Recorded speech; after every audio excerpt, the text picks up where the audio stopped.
There's no feeling more intense than starting over. If you deleted your homework the day before it was due, as I have, or if you left your wallet at home and you have to go back after spending an hour in the commute.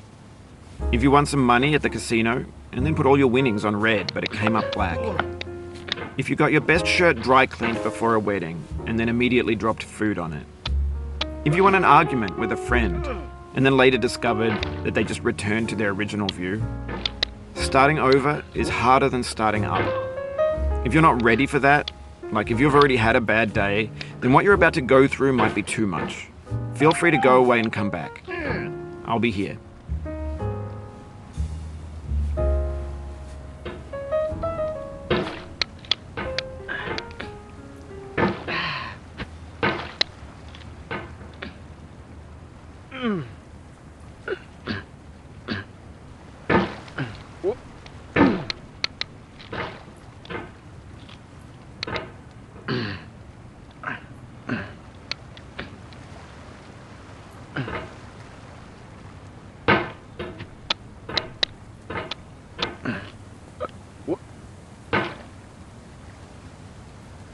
Alright, thanks for coming with me on this trip.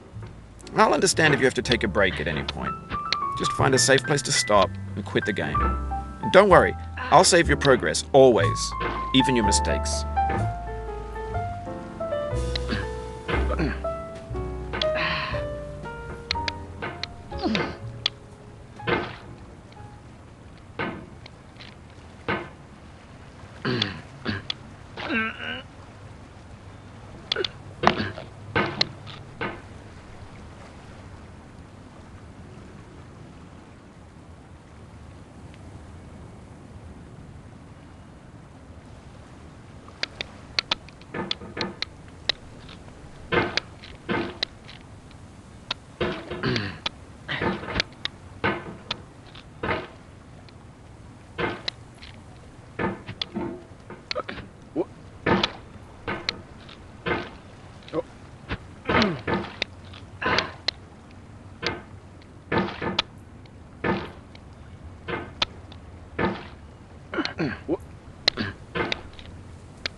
This game is a homage to a free game that came out in 2002 titled Sexy Hiking.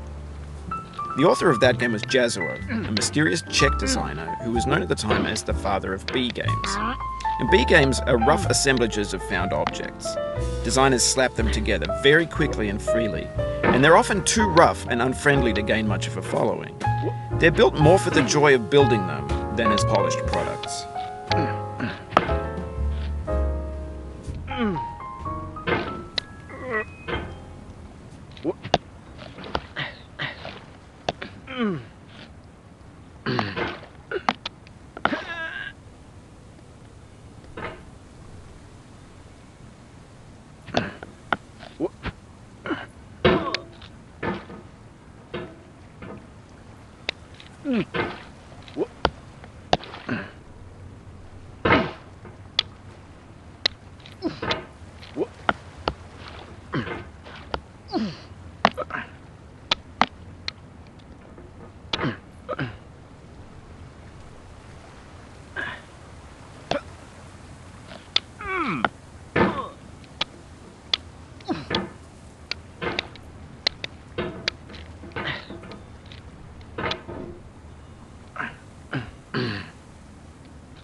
In a certain way, Sexy Hiking is the perfect embodiment of a B game. It's built almost entirely out of found and recycled parts, and it's one of the most unusual and unfriendly games of its time. In it, your task is simply to drag yourself up a mountain with a hammer. And that act of climbing, in the digital world or in real life, has certain essential properties that give the game its flavor. No amount of forward progress is guaranteed.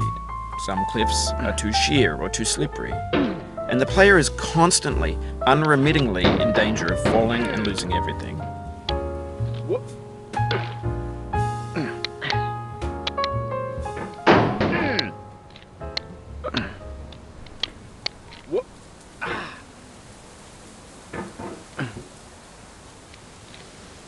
Anyway, when you start Sexy Hiking, you're standing next to this dead tree that blocks the way to the entire rest of the game.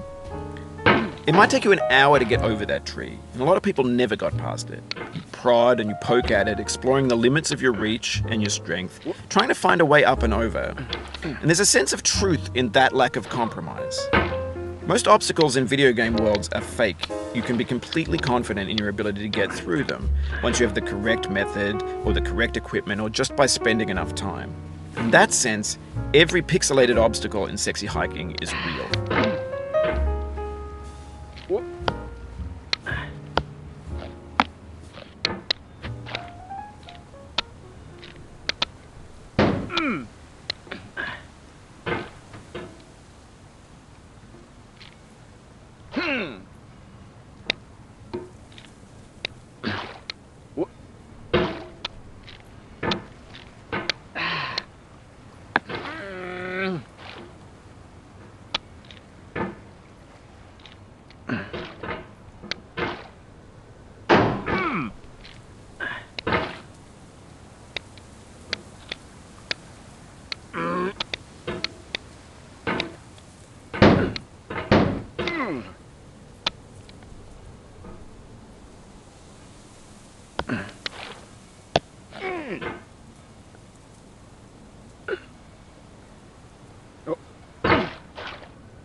Oh, you just lost a lot of progress. That's a deep frustration, a real punch in the gut.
Oof, sorry about that.